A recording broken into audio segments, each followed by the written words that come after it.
Financial arithmetic chapter number 4 exercise 4.1। आज के इस लेसन में हम इस एक्सरसाइज के क्वेश्चन सॉल्व करेंगे। क्वेश्चन नंबर 5 की स्टेटमेंट है ₹45,000 are to be divided among 3 shares in such a way that triple of one share and double of the second and 4 times that of third share are equal. Find the share of each. Question ये कह रहे हैं कि 45,000 rupees है, इनके 3 shares बनाने हैं, 3 हिस्से बनाने हैं। फर्स्ट शेयर जो पहला शेयर है उसका ट्रिपल यानी 3 गुना और दूसरा शेयर उसका डबल यानी 2 गुना, जबकि जो तीसरा शेयर है उसका 4 टाइम्स यानी 4 गुना। ये आपस में इक्वल होंगे। आप ये बताइए कि इनमें से हर शेयर कितना होगा, हर हिस्सा कितना होगा। टोटल 45,000 रुपीज़ है, इसके 3 हिस्से करने हैं। हिस्सा शेयर को कहते हैं। फर्स्ट जो शेयर है उसका 3 गुना, सेकंड जो शेयर है उसका डबल यानी 2 गुना और जो तीसरा शेयर है उसका 4 गुना यानी 4 टाइम्स। ये आपस में इक्वल होंगे। आपने ये बताना है कि इनमें से हर शेयर कितना होगा। ये क्वेश्चन शायद आपको पूरे डिटेल से समझ नहीं आया होगा। जब हम इसका फाइनल आंसर कैलकुलेट करेंगे तो फिर ये जो स्टेटमेंट का दूसरा हिस्सा है जिसमें ये कहा जा रहा है कि पहले शेयर का ट्रिपल, दूसरे शेयर का डबल और तीसरे शेयर का 4 टाइम्स, ये आपस में कैसे इक्वल होंगे, ये फाइनल आंसर में मैं आपको फर्दर एक्सप्लेन करता हूँ। यानी यहाँ पर तो सिर्फ मैंने इतना आपसे कहा कि पहला शेयर का ट्रिपल 3 गुना और दूसरे शेयर का डबल 2 गुना और तीसरे शेयर का 4 टाइम्स यानी 4 गुना। ये अमाउंट एक होगी, सेम होगी तीनों शेयर्स की। इसे सॉल्व करने के लिए मैं सबसे पहले टोटल अमाउंट लिखता हूँ। टोटल अमाउंट यहाँ पर है 45,000। तो हमें तो पता नहीं है कि शेयर्स है कितने। हम एक्चुअली क्वेश्चन यही है कि शेयर्स फाइंड करें। ऐसे यानी इनके शेयर्स इस तरह से आपने फाइंड करने हैं कि पहले शेयर का ट्रिपल, दूसरे शेयर का डबल और तीसरे शेयर का 4 टाइम्स आपस में इक्वल होना चाहिए। तो मैं सबसे पहले मैंने अमाउंट लिखी। अब चूंकि हमें शेयर्स का पता नहीं है तो मैं अज्यूम करता हूँ, let the first share be x. ये आमतौर पर आप जो वर्ड प्रॉब्लम्स हैं उन्हें जब आप सॉल्व करते हैं, जब आप किसी चीज़ को फाइंड आउट करना चाहते हैं तो आप उसे अज्यूम करते हैं। हमें चूंकि यहाँ पर शेयर्स का पता नहीं है, सो लेट्स अज्यूम, फर्स्ट करते हैं late the first share is x. अच्छा, यहाँ पे क्वेश्चन कह रहे हैं कि फर्स्ट शेयर जो है उसका 3 गुना यानी ट्रिपल। तो अगर फर्स्ट शेयर एक्स है तो triple of the first share क्या होगा, 3x। ठीक है ना। फॉर एग्जाम्पल अगर फर्स्ट शेयर 10,000 है तो ट्रिपल ऑफ द 10,000 क्या होगा, यानी 10,000 मल्टीप्लाई बाई 3 30,000। अब यहाँ शेयर चूंकि x है लिहाजा x को आप 3 से मल्टीप्लाई करेंगे 3x। जैसे मैंने मिसाल दी कि अगर फर्स्ट करें पहला शेयर जो है वो 10,000 के इक्वल है तो 10,000 का 3 गुना क्या होगा, 3 टाइम्स क्या होगा, 10,000 मल्टीप्लाई बाई 3 यानी 30,000 होगा। अब चूंकि यहाँ पे शेयर x है तो x का 3 टाइम्स होगा, 3 मल्टीप्लाई बाई x 3x। आते हैं सेकंड शेयर की तरफ। अभी हमें ये पता नहीं है कि सेकंड शेयर कितना है, so let the second share be y। First करें कि दूसरा शेयर है उसे मैंने कंसीडर किया y। तो क्वेश्चन ये कह रहे हैं कि दूसरे शेयर का डबल, ठीक है ना, ये of one share and double of the second share, दूसरे शेयर का दूसरे हिस्से का डबल। तो अगर दूसरा हिस्सा जो है कि या let the second share is y, then double of the second share क्या होगा, 2y।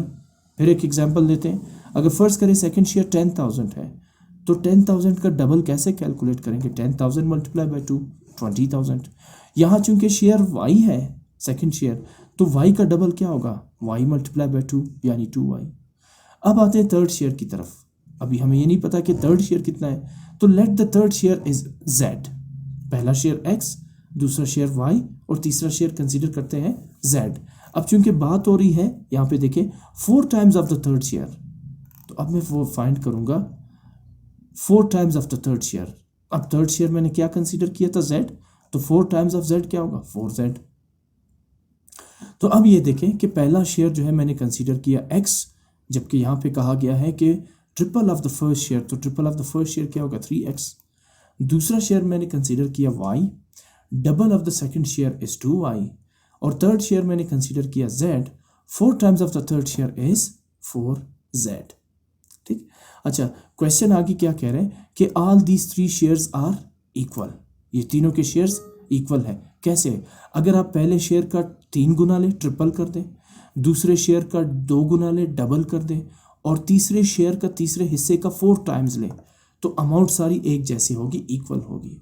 ये यहाँ समझना थोड़ा मुश्किल है, जब हम इसका फाइनल आंसर निकालेंगे तो वहाँ मैं आपको 100% कॉन्सेप्ट क्लियर कर दूंगा कि इसका मतलब क्या है कि पहले शेयर का 3 गुना, दूसरे शेयर का 2 गुना और तीसरे शेयर का 4 गुना। जब आप ये अमाउंट्स लेंगे तो वो सारी आपस में इक्वल होंगी।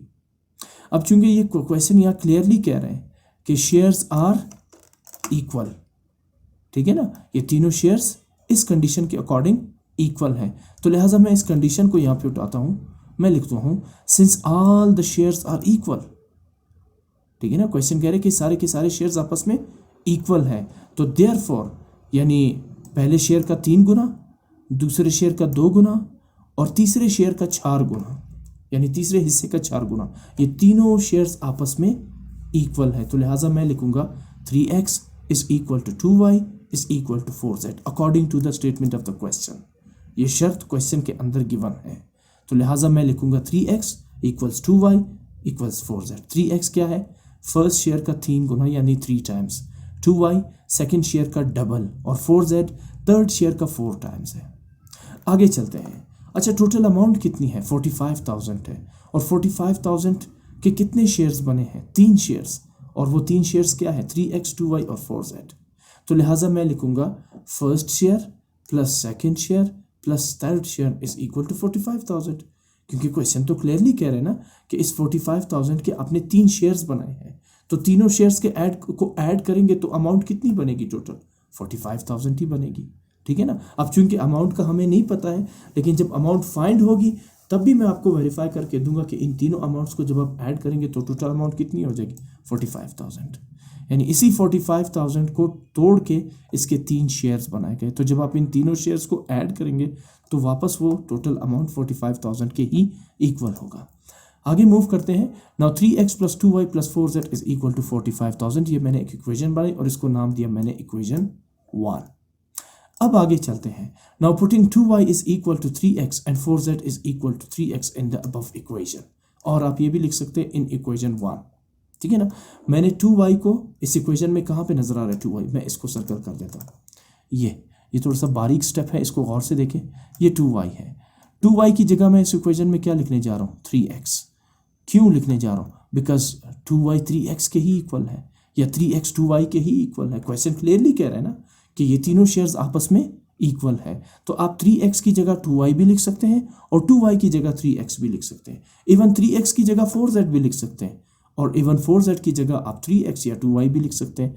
ऐसा इसलिए है बिकॉज क्वेश्चन क्लियरली कह रहा है कि इन तीनों के जो शेयर्स हैं, यानी पहले शेयर का ट्रिपल, दूसरे शेयर का डबल और तीसरे शेयर का 4 टाइम्स, ये आपस में इक्वल है, और ये वेरीफाई भी होगा जब हम आंसर फाइंड करेंगे। तो ये स्टेटमेंट दुरुस्त है, ये स्टेटमेंट ट्रू है। तो लिहाजा मैं इस इक्वेशन में इक्वेशन नंबर 1 में पुट करने जा रहा हूँ 2y की जगह 3x। क्यों, बिकॉज 3x जो है वो 2y के ही इक्वल है, तो आप 3x की जगह 2y या 2y की जगह 3x लगा सकते हैं, ठीक है ना। तो मैं यहाँ इस इक्वेशन में 2y की जगह लगाने जा रहा हूँ 3x, और 4z की जगह भी 3x लगाने जा रहा हूँ, बिकॉज 4z भी तो 3x के ही इक्वल है। ऐसा मैं इसलिए कर रहा हूँ, यहाँ मैं ऐसा करने से मुझे x की वैल्यू कैलकुलेट हो जाएगी। वैसे तो हमने यही फाइंड करना है ना, x भी फाइंड करना है, y भी फाइंड करना है और z भी फाइंड करना है। तो मेरी बात ये याद रखें कि आप यहाँ 3x की जगह 2y भी लिख सकते हैं, और इवन 4z की जगह भी 2y लिख सकते हैं। जब आप तीनों यहाँ पर 2y 2y 2y करेंगे तो फिर आपके पास यहाँ पर y की वैल्यू फाइंड आउट हो जाएगी। या आप एक और तरीका भी हो सकता है इसको सॉल्व करने का, वो ये है कि आप 3x की जगह 4z लिखें और 2y की जगह भी 4z लिखें, इसलिए बिकॉज 4z 2y के भी इक्वल है और 3x के भी इक्वल है। फिर वही मैं बात रिपीट कर रहा हूँ, क्वेश्चन कह रहे हैं कि ये तीनों शेयर्स इस कंडीशन में इक्वल है, तो अगर इक्वल है तो 3x की जगह 4z लिख सकते हैं हम, और 2y की जगह भी हम 4z लिख सकते हैं। लेकिन अगर मैं तीनों को 4z करता हूँ तो फिर इससे हमारे पास z की वैल्यू निकल आएगी। तो ये आप पे डिपेंड करता है कि आप किसकी वैल्यू फाइंड आउट करना चाहें पहले, बाद में बाकियों की वैल्यूज कैलकुलेट करें। जैसे पहले x की वैल्यू यहाँ से निकाल दे, y और z की वैल्यू आगे कैलकुलेट करें। तो मैं सबसे पहले यहाँ x की वैल्यू निकालना चाह रहा हूँ, इसलिए मैंने 2y की जगह पुट किया 3x, और 4z की जगह भी मैं पुट करने जा रहा हूँ 3x, बिकॉज 2y और 4z दोनों 3x के इक्वल है। आगे मूव करते हैं। जब मैं इनमें पुट करता हूँ 2y और 4z की जगह 3x, तो ये इक्वेशन क्या बनेगी, 3x प्लस 2y की जगह 3x प्लस 4z की जगह भी 3x इज इक्वल टू 45,000। अब ये तीनों लाइक टर्म्स है, इससे पहले अनलाइक टर्म्स थे 3x 2y 4z, ये ऐड नहीं हो सकते हैं। 3x ये लाइक टर्म्स है तो इजीली ऐड हो सकते हैं। इन तीनों का सम होगा 9x इज इक्वल टू 45,000। चूंकि x मुझे फाइंड करना था तो लिहाजा 45,000 डिवाइडेड बाई 9, दोनों तरफ आप 9 से डिवाइड करें, या आमतौर पर जब आप स्कूल में पढ़ते हैं 9 यहाँ x के साथ मल्टीप्लाई हो रहा है तो राइट साइड पे डिवाइड हो जाएगा। जब आप 45,000 को 9 से डिवाइड करते हैं तो आपके पास आंसर आता है 5,000। ये बहुत सिंपल है, देखिए मैं कैंसिलेशन प्रॉपर्टी अप्लाई कर रहा हूँ। 9 1 जार 9 और 9 5 जार 45, ठीक है ना, और कितने ज़ीरो है 1 2 3, तो 5 के साथ अब जब आप 3 ज़ीरो लगाएंगे तो ये नंबर क्या बनेगा 5,000 बनेगा। तो इसका मतलब है जब आप 45,000 को 9 से डिवाइड करते हैं तो आंसर आ जाएगा 45,000। देखिए x की वैल्यू निकल आई। अगर आप इन तीनों को 2y में कन्वर्ट करते हैं तो फिर y की वैल्यू निकल आ जाएगी, और अगर आप इन तीनों को 3x 2y और 4z को 4z में कन्वर्ट करते हैं तो फिर इसमें से z की वैल्यू निकल आ जाएगी। बहरहाल अब चूंकि x की वैल्यू निकल आई तो अब क्या रह गया, ये x की वैल्यू कैलकुलेट कर ली, अब y की और z की वैल्यू निकालते हैं। कैसे निकालेंगे, मैंने लिखा है because 4z is equal to 3x, बिल्कुल सही।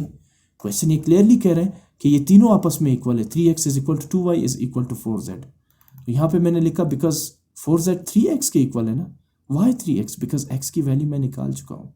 अब मैं 4z को 2y के इक्वल नहीं ले सकता हूँ, आल्दो कि वो इक्वल है, ठीक है ना, 4z 2y के इक्वल है, लेकिन मैं इसलिए इक्वल नहीं ले रहा हूँ क्योंकि मेरे पास y की वैल्यू नहीं है। 4z को 3x के इक्वल इसलिए लिया मैंने क्योंकि x की वैल्यू ये मैंने निकाल दी 5,000। तो अगले स्टेप में मैं x की जगह पुट करूंगा 5,000। Now 3 5 jar 15,000। अब चूंकि मुझे z फाइंड करना है तो 4 यहाँ मल्टीप्लाई हो रहा है, लेफ्ट साइड पे 15,000 से डिवाइड हो जाएगा।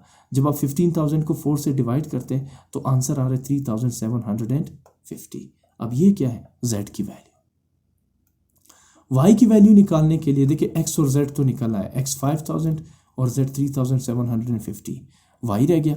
y की वैल्यू निकालने के लिए देखिए दो तरीके हैं, जैसे z के लिए भी दो तरीके थे लेकिन y की वैल्यू उस वक्त कैलकुलेटेड नहीं थी, लेकिन y की वैल्यू निकालने के लिए दो तरीके हैं, इसलिए क्योंकि मेरे पास z की भी वैल्यू है और x की भी वैल्यू है। तो ये जो लाइन बीच में नज़र आ रही, एक तरफ मैंने 3x की मदद से y की वैल्यू निकाली है और दूसरी तरफ मैंने 4z की मदद से y की वैल्यू निकाली है, और दोनों का आंसर आप देखें सेम है। आपने ऐसे नहीं करना है, ये सिर्फ आपको समझाने के लिए है। आप या तो ये राइट साइड वाले मेथड को फॉलो करें या लेफ्ट साइड वाले मेथड को फॉलो करो, दोनों में से एक को फॉलो करना है आपने। बहरहाल because 2y is equal to 3x, ये दोनों आपस में इक्वल है, क्वेश्चन कह रहा है 2y is equal to 3x and 3x is equal to 4z। तो 2y is equal to 3x मैंने लिखा है, तो 2y as it is, 3b as it is, again x को मैं रिप्लेस कर दूंगा 5,000 से। नाउ 5 3 जार 15,000, चूंकि मुझे y फाइंड करना है तो 2 यहाँ लेफ्ट साइड पे मल्टीप्लाई हो रहा है, राइट साइड पे 15,000 से डिवाइड होगा। जब आप 15,000 को 2 से डिवाइड करते हैं तो आंसर आएगा 7,500। इसी तरह राइट साइड पे मैंने लिखा है because 2y is equal to 4z, 2y 4z की भी तो इक्वल है ना, तो अब z की जगह पर मैंने z की वैल्यू 3750 पुट कर दी। जब आप 4 को 3,750 से मल्टीप्लाई करते हैं तो आंसर है 15,000। चूंकि आप y निकाल रहे हैं, y फाइंड कर रहे हैं, 2 को राइट साइड पे शिफ्ट कर देंगे, लेफ्ट साइड पे y के साथ मल्टीप्लाई हो रहा था, राइट साइड पे डिवाइड हो जाएगा 15,000 से। 15,000 को 2 से डिवाइड करेंगे, अगेन 7,500। तो ये आपकी चॉइस है, या तो आप y की वैल्यू 4z की मदद से निकालें या 3x की मदद से निकालें। क्वेश्चन कह रहे हैं कि ये सारे आपस में ये शेयर्स इक्वल है। अब मैंने x की वैल्यू भी निकाली 5,000, y की वैल्यू भी निकाली 7,500 और z की वैल्यू भी कैलकुलेट कर दी 3,750। अब निकालते हैं फर्स्ट, सेकंड और थर्ड शेयर। तो मैं लिखूंगा देयरफॉर फर्स्ट शेयर, क्या अज्यूम किया था हमने, first share x is equal to 5,000। Second share क्या अज्यूम किया था, y की वैल्यू 7,500, और थर्ड शेयर क्या अज्यूम किया था, z की वैल्यू 3,750 कैलकुलेट कर दी। तो ये वो शेयर्स हैं जिनको फर्स्ट, सेकंड और थर्ड हिस्सों में कन्वर्ट किया गया था। टोटल अमाउंट कितनी थी, 45,000, और उनके शेयर्स कितने शेयर्स में डिवाइड किया गया था, 3 शेयर्स में। अब आप सोच रहे होंगे कि हम इन तीनों को ऐड करेंगे तो ये तो 45,000 नहीं बन रहा, बिल्कुल भी नहीं बन रहा। लेकिन आपको यहाँ क्वेश्चन के पूरे स्टेटमेंट को फॉलो करना है। क्वेश्चन क्या कह रहा था कि अच्छा, ये मैंने वेरिफिकेशन दी है आपको, ये रेड जो आप देख रहे हैं ना, ये आपको समझाने के लिए है, ये वेरिफिकेशन है, ये ताकि क्वेश्चन का कॉन्सेप्ट क्लियर हो। ये आपने करना नहीं है, आपका फाइनल आंसर यहाँ तक है, ठीक है ना। अच्छा, क्वेश्चन क्या कह रहा था, क्वेश्चन कह रहा था कि पहले शेयर का 3 गुना यानी 3 टाइम्स, तो क्या बनता है 3x। x कितना निकाला था 5,000, तो 3 5 15,000। ये पहले शेयर का 3 टाइम्स है, 3 गुना है। पहला शेयर कितना है 5,000, 5,000 का 3 गुना कितना होगा 5 3 15,000। दूसरे शेयर का कितना लेना था, डबल यानी दो गुना लेना था। तो दूसरा शेयर क्या है, y है, y की वैल्यू कितनी है 7,500, यानी दूसरा शेयर है 7,500। 7,500 का डबल लेंगे क्योंकि क्वेश्चन कह रहा है double of the second share ना, तो ये आ जाएगा 15,000। तीसरा शेयर क्या था z, 3,750। तीसरा शेयर यानी तीसरा हिस्सा 3,750 है। क्वेश्चन कह रहे हैं कि तीसरे शेयर का 4 times of the third share. तो अगर आप 3,750 को 4 से मल्टीप्लाई करते हैं जो 4z के इक्वल है, तो किसके इक्वल आ जाएगा ये 4 multiply by 3,750 is equal to 15,000। अब यहाँ जो क्वेश्चन में कहा जा रहा था, जो मैंने आपसे कहा कि मैं आंसर में फुल क्लियर करवा दूंगा, वो ये कह रहा था कि 45,000 are to be divided among 3 shares in such a way that triple of 1 share, double of second share and 4 times that of third share are equal. तो आप देखिए क्या ये तीनों 15 15 15 नहीं आ रहे। पहले शेयर का जो 5,000 था उसका ट्रिपल 15,000 आ जाएगा। दूसरा शेयर जो 7,500 है उसका डबल 15,000 आ रहा है। तीसरा शेयर जो 3,750 है उसका 4 टाइम्स भी 15,000 आ रहा है। तो तीनों इक्वल आ रहे हैं या नहीं, तो इसका मतलब है कि ये स्टेटमेंट भी सही है, ये वाला। Therefore 2x 3x is equal to 2y is equal to 4z, क्योंकि तीनों शेयर्स इसी कंडीशन में सेम आ रहे हैं ना, 15 15 15,000। शेयर वैसे डिफरेंट है लेकिन इन कंडीशंस को देख के इक्वल आ रहे हैं। कौन सी कंडीशन, पहले शेयर का 3 गुना, दूसरे शेयर का 2 गुना और तीसरे शेयर का 4 गुना आपस में इक्वल है। और जब आप इन तीनों को ऐड करते हैं 15 + 15 30, 30 + 15 45,000। आई होप आपको क्वेश्चन की पूरी स्टेटमेंट समझ आ चुकी होगी, ठीक है ना।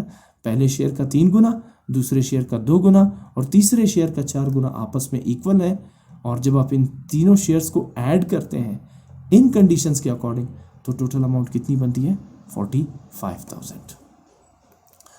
मूव करते हैं क्वेश्चन नंबर 6 की तरफ। स्टेटमेंट है a property of a deceased person valued at rupees 12,75,000. A property of a deceased person valued at rupees 12,75,000 is to be divided among a widow, 2 daughters and a son. Widow will get 1/8 of the property while daughter will get half of the share of a son. Find the share of each person. अब ये है total amount है 12,75,000, 12,75,000। Deceased person एक ऐसा शख्स जिसकी death हो चुकी है, जिसका इंतकाल हो चुका। अब इंतकाल होने के बाद उस शख्स की टोटल प्रॉपर्टी है 12,75,000। अब उस प्रॉपर्टी को डिवाइड किया जाना है एक विडो यानी बेवा जो उसकी बीवी थी और उसके 2 बेटियां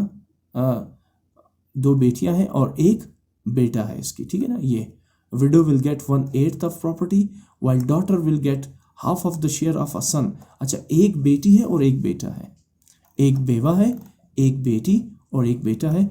इन तीनों में आपने ये जो अमाउंट है 12,75,000 ये डिवाइड करना है। किस तरह से, विडो को मिलेगा 1/8, यानी ये जो अमाउंट है इसका 8th पार्ट जो है वो विडो को मिलेगा। जबकि इस्लाम हमारे मज़हब में भी यही है कि बेटे को जितना हिस्सा मिलता है बेटी को उसका आधा मिलता है, या दूसरे अल्फाज में ये कि बेटी को जितना हिस्सा मिलेगा बेटे को उसका 2 गुना यानी डबल मिलेगा। अगर बेटी को 1 हिस्सा मिलता है तो बेटे को 2 हिस्से मिलेंगे, या अगर बेटे को 2 हिस्से मिलते हैं तो बेटी को 1 हिस्सा मिलेगा। और विडो को, बेवा को कितना मिलेगा, टोटल अमाउंट का 8वां हिस्सा। 1/8 का मतलब है टोटल अमाउंट का 8वां हिस्सा। ये कैलकुलेट कैसे करेंगे क्वेश्चन में मैं आपको समझाऊंगा। तो ये आपको समझ आ गया, एक शख्स है जिसका इंतकाल हो चुका है, ये उसकी टोटल प्रॉपर्टी है और उसे एक बेवा और एक बेटे और बेटी में डिवाइड करना है। तो आप बताइए कि हर एक को कितना हिस्सा मिलेगा। Find the share of each person. हर एक का हिस्सा, हर एक का मतलब बेवा का हिस्सा कितना होगा, बेटी का हिस्सा कितना होगा और बेटे का हिस्सा कितना होगा।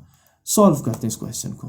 वैल्यू ऑफ द प्रॉपर्टी, उस डिसीज्ड पर्सन या यानी जो इंतकाल कर चुका है उसकी टोटल वेल्थ कितनी है, प्रॉपर्टी कितनी है, 12,75,000 which is given in the statement of the question.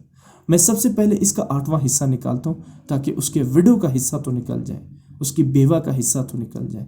तो 8वां हिस्सा निकालने के लिए आप इस नंबर को मल्टीप्लाई करेंगे 1/8 से, 1/8 से। तो जब आप इस 12,75,000 को 8 से डिवाइड करते हैं तो आपके पास आंसर आ रहा है 1,59,375 रुपीज़। अब 12,75,000 में से बेवा को कितने मिले, 1,59,375 रुपीज़। ये 8वां हिस्सा है। This is the 8th part of the total wealth 12,75,000। ये तो बेवा का हिस्सा निकल गया। जब बेवा को इतनी अमाउंट मिलेगी तो अब ये अमाउंट कम हो जाएगी ना, ये इससे हम निकाल देंगे। तो अब मैंने लिखा अमाउंट लेफ्ट, कितनी अमाउंट रह जाएगी जब आप बेवा का हिस्सा निकाल देंगे। तो 12,75,000 माइनस 1,59,375 ये बेवा का हिस्सा है। जब आप इससे सब्ट्रैक्ट करेंगे तो अब आपके पास अमाउंट रह जाएगी 11,15,625। अब ये जो अमाउंट रह गई इसे अब आपने डिवाइड करना है एक बेटे और एक बेटी में। याद रखें क्वेश्चन में भी गिवन है जितना हिस्सा बेटी को मिलेगा बेटे को उसका डबल मिलेगा। ये आसान अल्फाज में बेटे को 2 हिस्से मिलेंगे इस अमाउंट के, जबकि बेटी को 1 हिस्सा मिलेगा। आगे मैंने यही कुछ लिखा हुआ है, if the share of a son is 2 then the share of a daughter is 1। Question भी तो यही कह रहे हैं ना। मैं दोबारा क्वेश्चन को यहाँ पे आपको दिखा देता हूँ। Widow will get 1/8 of the property, ये तो हो गया, while daughter will get half of the share of a son. बेटे को जितना हिस्सा मिला बेटी को उसका आधा मिलेगा। तो मैंने यहाँ पे लिखा है if the share of the son is 2 then the share of the daughter will be 1। 1 is half of 2 ना, 2 का आधा क्या है, 1 है, ठीक है ना। अच्छा, द शेयर ऑफ 2 डॉटर्स, इस क्वेश्चन में 2 डॉटर्स का जिक्र है। मैं दोबारा क्वेश्चन पढ़ लेता हूँ, शायद मैंने पहले कहा एक ही बेटी है। Widow will get 1/8 to be divided, हाँ ये बिल्कुल क्लियर लिखा हुआ है, माई मिस्टेक। लिखा हुआ है is to be divided among a widow 2 daughters and a son. 2 बेटियां हैं और 1 बेटा है। मैंने शायद आपसे पहले कहा 1 बेटी और 1 बेटा, मैंने स्टेटमेंट यहाँ नहीं देखी थी। नो, इसमें 2 बेटियां हैं और 1 बेटा है। दोबारा क्वेश्चन की तरफ आते हैं। If the share of a son is 2 then definitely the daughter share of a daughter is 1। अब बेटियां कितनी हैं, 2 हैं, तो 2 बेटियों के शेयर कितने बनेंगे, 1 + 1 2। बेटे के भी 2 शेयर बन गए और 2 बेटियों के भी 2 शेयर्स बन गए। तो total shares of daughters and a son, total हिस्से कितने बने, 4 हिस्से बने। 2 हिस्से 2 बेटियों के और 2 हिस्से 1 बेटे के। तो टोटल कितने हिस्से हुए इस 11,15,625 के, 4 पार्ट्स, 4 शेयर्स हो जाएंगे इसके, ठीक है ना। अब आते हैं शेयर ऑफ द सन की तरफ। बेटे का कितना हिस्सा होगा, तो आप लिखेंगे 2, what is 2, share of the son divided by 4, what is 4, total share of daughters and a son, ठीक है ना। फिर से देखें 2 divided by 4, share of the son निकालने कैलकुलेट करने के लिए मैं लिखूंगा 2 डिवाइडेड बाय 4। 2 क्या है, शेयर ऑफ द सन है, और 4 क्या है, total share of daughters and a son, यानी टोटल कितने शेयर्स बन रहे हैं, 4। 2 divided by total shares 4 multiply by the amount left 11,15,625।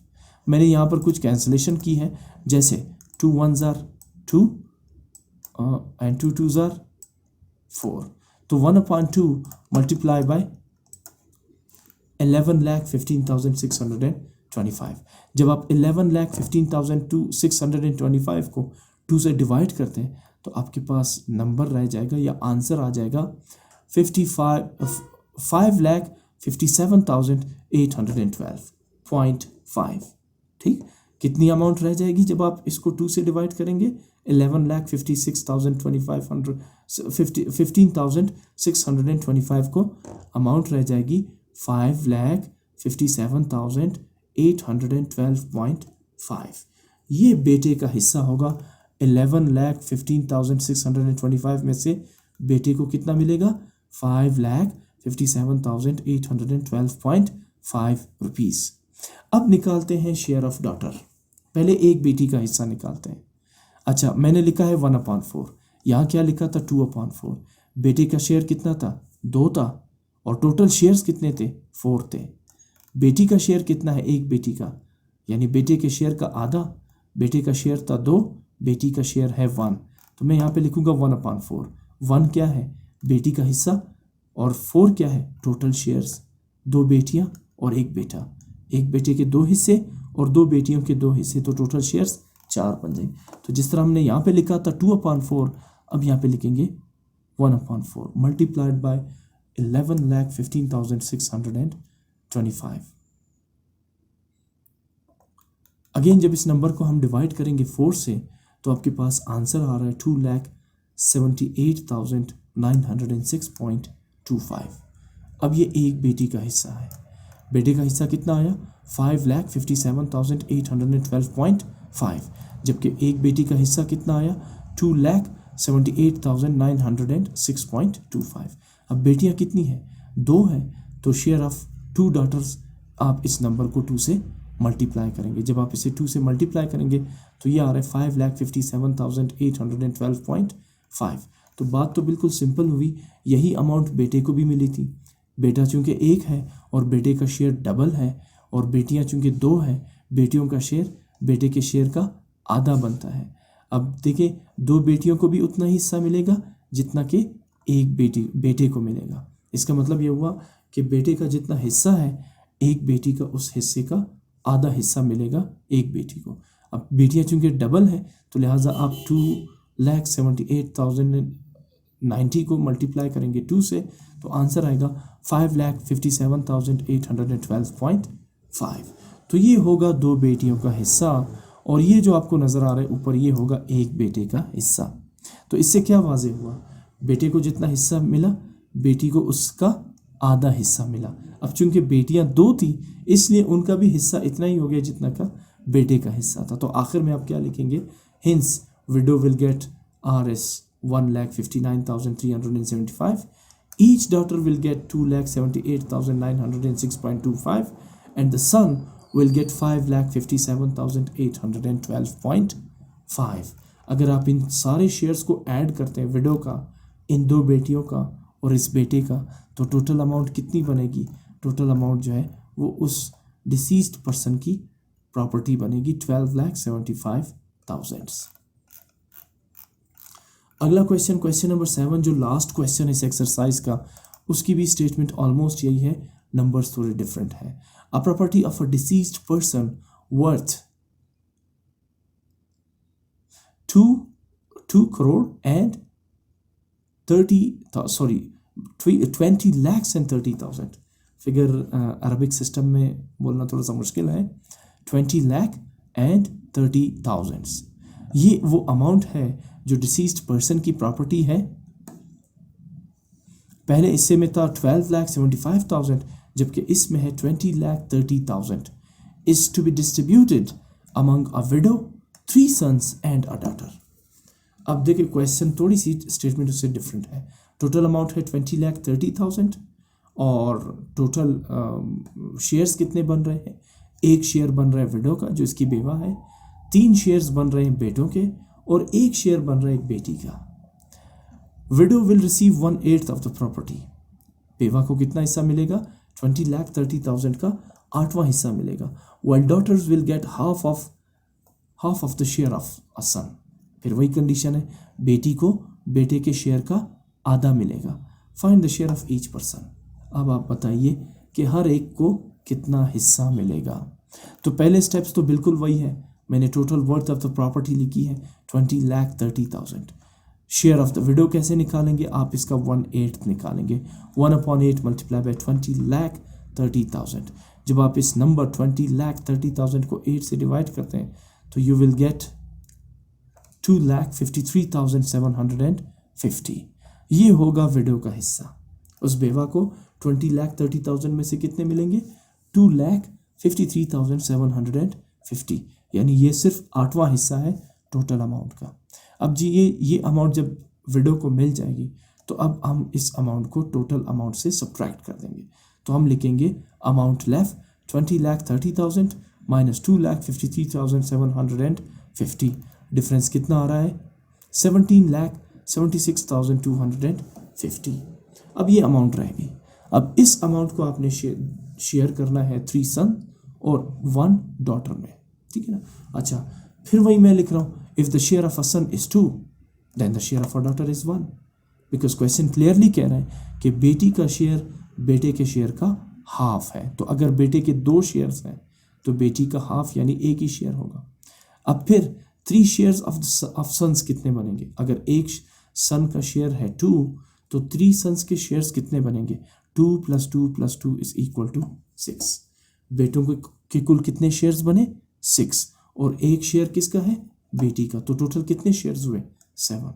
तो मैंने लिखा है total shares of sons and a daughter is equal to 6 + 1. What is 6? Shares of sons. And what is 1? Share of a daughter. 6 + 1 = 7. Total shares यहाँ पर आ गए 7। अब निकालते हैं शेयर ऑफ 3 सन्स।